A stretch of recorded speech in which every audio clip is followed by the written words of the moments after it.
దేవుని యొక్క పరిశుద్ధ నామానికి మహిమ కలుగును గాక. ప్రియమైనటువంటి దేవుని బిడ్డలారా, మరొక అంశంతో మీ ముందుకు రావటానికి ప్రభు నాకెంతగానో కృప చూపించాడు. ప్రియమైన వారలారా, ఆదికాండం 39 అధ్యాయంలో మరొక వచనాన్ని మనం చూద్దాం దేవుని బిడ్డలారా. 6వ వచనాన్ని గమనించినట్లయితే, అతడు తనకు కలిగినదంతయు యోసేపు చేతికి అప్పగించి, తాను ఆహారం తినుడు తప్ప తనకేమున్నదో ఏమి లేదో విచారించినవాడు కాడు. యోసేపు రూపవంతుడును సుందరుడునై ఉండెను. అటు తరువాత అతని యజమానుని భార్య యోసేపు మీద కన్ను వేసి తనతో శయనించుమని చెప్పాను. అయితే అతడు ఒప్పక, నా యజమానుడు తనకు కలిగినదంతయు నా చేతికి అప్పగించెను గదా! నా వశమున తన ఇంటిలో ఏమి ఉన్నదో అతడెరుగడు.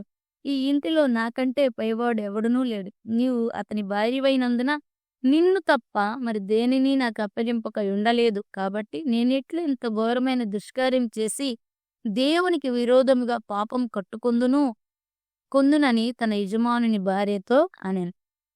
ప్రియమైనటువంటి దేవుని బిడ్డలారా, ఈ వచనం మనందరికి కూడా తెలుసు కదా! చాలా ఆశ్చర్యమైనటువంటి విషయం. మరి యోసేపు ఐగుప్తు ప్రాంతానికి వచ్చినప్పుడు రాజసంరక్షక సేనాధిపతి పొతీఫర్ దగ్గర మరి ఉంటాడు దేవుని బిడ్డలారా.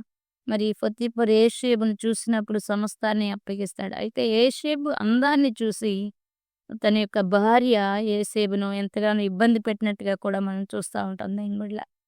మరి ఇబ్బంది పెడుతున్నప్పుడు మరి యోసేపు మంచి వయసు, దాదాపు ఆ టైంలో ఆయనకు 17 సంవత్సరాల వయసు ఉంటుందని అంటున్నారు. ఇప్పుడు గమనించినట్లయితే ఈ తరంలో 17 సంవత్సరాల వయసు కలిగిన పిల్లల పరిస్థితులు ఎలా ఉంటున్నాయో మనందరికీ కూడా చాలా బాగా తెలుసు దేవుని బిడ్డలారా.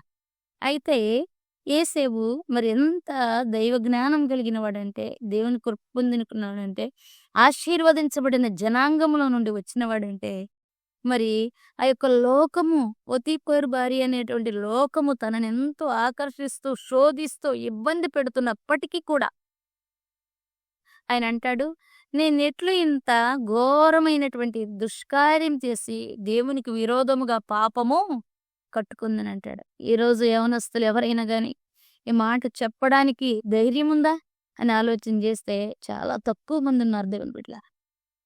ఆ రోజుల్లో, ఆ కాలంలో యోసేపు దేవుని కోసం అక్కడ తను పాపం చేస్తుంటే చూసేవాళ్ళు ఎవరు లేరు దేవుని బిడ్డలారా. తన తోబుట్టువులు గాని, తన కన్న తల్లిదండ్రులు గాని, తన స్వదేశీయులు గాని ఎవ్వరూ లేరు. కానీ యోసేపు నమ్మాడు తనతో దేవుడున్నాడని. అందుకే దేవుని మాట, దేవుని ఊసు ఎత్తడం జరిగింది దేవుని బిడ్డలారా. ఈరోజు లోకం కోసం, లోకమును ప్రేమించి, లోకం కోసం, పాపము కోసం మరి పరితపించి నువ్వు దేవుణ్ణి కోల్పోతూ ఉన్నావా?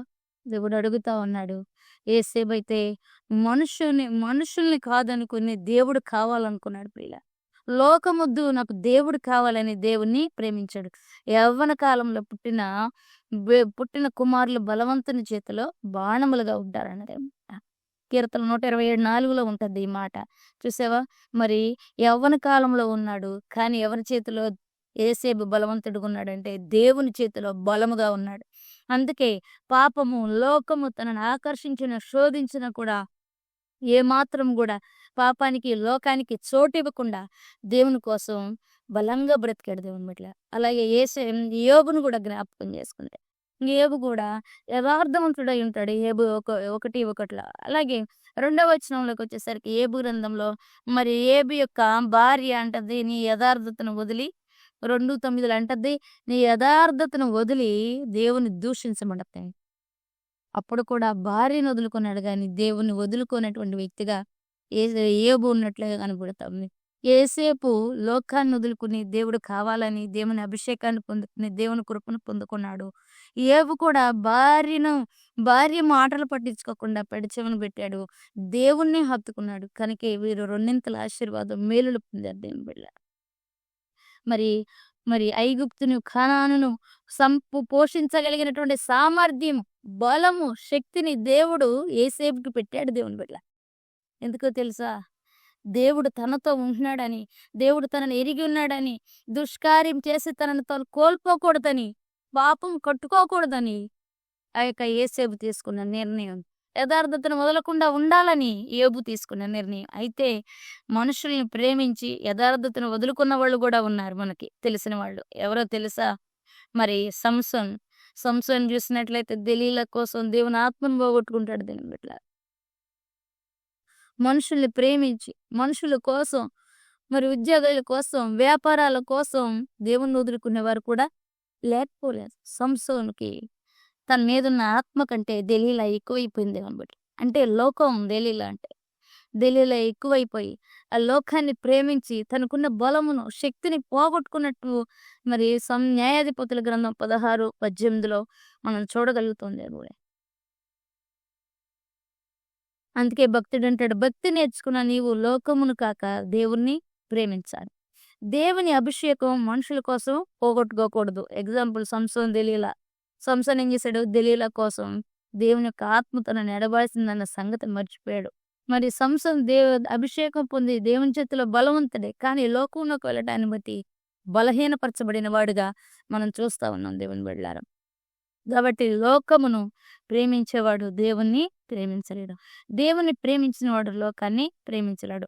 మనుషుల కోసం నీ భక్తి జీవితాన్ని పోగొట్టుకోవద్దని దేవుడు ఈరోజు మనతో సూటిగా మాట్లాడుతూ ఉన్నాడు దేవుని బిడ్డలారా. ఫస్ట్ యేసేపుని చూస్తే పాపాన్ని ఎదిరించాడు. మరి ఎన్ని శ్రమలు, గుంటలైనా, బావులైనా, ఇరుకులైనా, చెరసాలైనా దేవునితో తన జీవనాన్ని గడిపి అభిషక్తుడుగా దేవుడు తనకి ఎల్లప్పుడూ తోడుండేటటువంటి వ్యక్తిగా యేసేపు ఉన్నప్పుడు ఆయన జీవితంలో ఆశ్చర్యమైనటువంటి కృప దేవుడి ద్వారా పొందుకున్నాడు దేవుని బిడ్డ. అలాగే యోబు కూడా మరి భార్య మాటలు పడిచినప్పుడు దేవుని మీదే తన హృదయాన్ని పెట్టుకుని మరి ఉన్నప్పుడు రెండంతల ఆశీర్వాదాన్ని పొందాడు. సంసోను మరి లాస్ట్ మినిట్లో దేవుని కృప పొందుకుని వాళ్ళని మరి హతమార్చాడు. కానీ దెలీలాను ప్రేమించి తనలో ఉన్నటువంటి ఆత్మను కోల్పోయినటువంటి వ్యక్తిగా సంసోను ఉంటా ఉన్నాడు. అంత మాత్రమే కాదు దేవుని బిడ్డలారా, మరి అభిషక్తులు మరి ఆశీర్వాదం పొందినవారు, వారి గర్భవాసం నుండి వచ్చినటువంటి యేసేపు అనేకులకు ఆశీర్వాదకరమైనటువంటి ఆహారాన్ని దాచాడు దేవుని బిడ్డ. అనేకులకు ఆహారం పెట్టగలిగేటువంటి స్థితిలోకి వెళ్ళాడు. కారణం పాపాన్ని ద్వేషించి మనుషులు ప్రేమించేదాన్ని ప్రేమించట, దేవుడు ప్రేమించేదాన్ని ప్రేమించడం అలవాటు చేసుకున్నాడు. కాబట్టి ఈరోజు నువ్వు దేవుని బిడ్డగా, ఒక యవనస్తుడుగా నువ్వు ఎలా ఉన్నావు? లోకాన్ని ప్రేమిస్తున్నావా? లోకపు అలవాట్లలో ఉన్నావా? లోకపు ఆలోచనలో ఉన్నావా? నువ్వు ఉంటున్న పాపం నుండి బయటికి రాలేని స్థితిలో నువ్వు ఉంటా ఉన్నావా? ప్రభు నీతోనే మాట్లాడుతా ఉన్నాడు. యేసేపు 17 సంవత్సరాల వయసులో ఒక స్త్రీ తనని ఇబ్బంది పడుతుంటే దేవుని కోసం నెట్టేసాడు ప్రియులారా. తద్వారా జైలుకెళ్ళాడు. తద్వారా పానదైకుడి దగ్గర. కానీ యేసేపు భక్తి చూస్తున్న దేవుడు ఫరో కలలోకెళ్ళి యేసేపు పక్షంగా పోరాడాడు దేవుని బిడ్డ. యోబు విషయంలో సాతాను ఎంత కుట్ర చేసినప్పటికి కూడా దేవుని కృప యోబుకు తోడయుండి రెండంతల ఆశీర్వాదాలు ఇచ్చింది. అలాగే సంసోను కూడా దెలీలా నిజంగా అక్కడ న్యాయాధిపతుల గ్రంథంలో చూస్తే ఒక చక్కటి మాట ఉంటది. తన తొడ మీద పుడుకోబెట్టుకుని ఎంటికలు కత్తిరిస్తూ సంసోన్ ఎంతో బాధ పెట్టిందంట దెలీలా. బందీ గృహానికి ఇచ్చిందంట. గుడ్లు పీకేసి గానుగెడ్చే పరిస్థితి తెచ్చింది లోకం. దెలీలా, నువ్వు దేన్నైతే దేవుని కంటే ఎక్కువగా ఇష్టపడుతూ ప్రేమిస్తూ ఉంటా ఉన్నావో అది నీకు ఒక రోజు ముళ్ళుగా మారిద్ది దేవుని బిడ్డ. ఒకరోజు నిన్ను ఇబ్బంది పెడుతుంది. ఒకరోజు నీ కన్నీటికి అది కారణమైద్దని ప్రభు జ్ఞాపకం చేస్తాం. దెలీలా సంసోను కన్నీటికి కారణమైంది. దెలీలా సంసోన్ని బాగా బాధ పెట్టింది. ఈరోజు ఆ ప్రేమ ముత్తులో పడి నీకు బాధ కలుగుతుందని స్పర్శ కూడా మర్చిపోయినటువంటి వ్యక్తిగా నువ్వు ఉంటా ఉన్నావా? ఒకసారి ప్రభు ప్రేమ, ప్రభు ఆత్మని పిలుస్తా ఉంది. లోకాన్ని వదిలిపెట్టు, దెలీలాను వదిలిపెట్టు, దెలీలానే లోకాన్ని వదిలిపెట్టు, నా దగ్గరికి రా, నా ప్రేమను పొందుకో. దేశం యొక్క ఉన్నత శిఖరాల మీద నేను నీకు ఇస్తాను. మనుషుల కోసం నా ఆత్మను ఆరుకోబాక, మనుషుల కోసం నా ఆత్మను వదులుకోబాక. యేసేపు వలె నిలబడు, యోబు వలె నిలబడు, భక్తుల వలె నిలబడు. నేను నీకు తోడుగా ఉండి నిన్ను అభిషేకించి అనేక తరాలు నిన్ను చూసేటట్లుగా నేను ఆశీర్వదిస్తున్నానని ప్రభు ఈ మాటల ద్వారా మాట్లాడుతున్నాడు దేవుడు. కాబట్టి అట్టి కృపతో, అట్టి బలంతో, యేసేపు అభిషేకంతో, యేసేపు పవిత్రతతో మనందరం కూడా జీవించాలని ప్రభు కోరుకుంటున్నాడు. మరి ఇట్టి మాటలు దేవుడు దీవించి ఆశీర్వదించి బలపరచనుగా. ప్రియమైన దేవుని బిడ్డలారా, ఈ మాటలు మరి మీరు వింటా ఉన్నారు. మరి వీడియో లాస్ట్ వరకు చూడండి, సబ్స్క్రైబ్ చేయండి, లైక్ చేయండి, కామెంట్ చేయండి, షేర్ చేయమని ప్రభు పేరిట మనవి చేస్తూ ఉన్నాను. ఆమేన్. God bless you.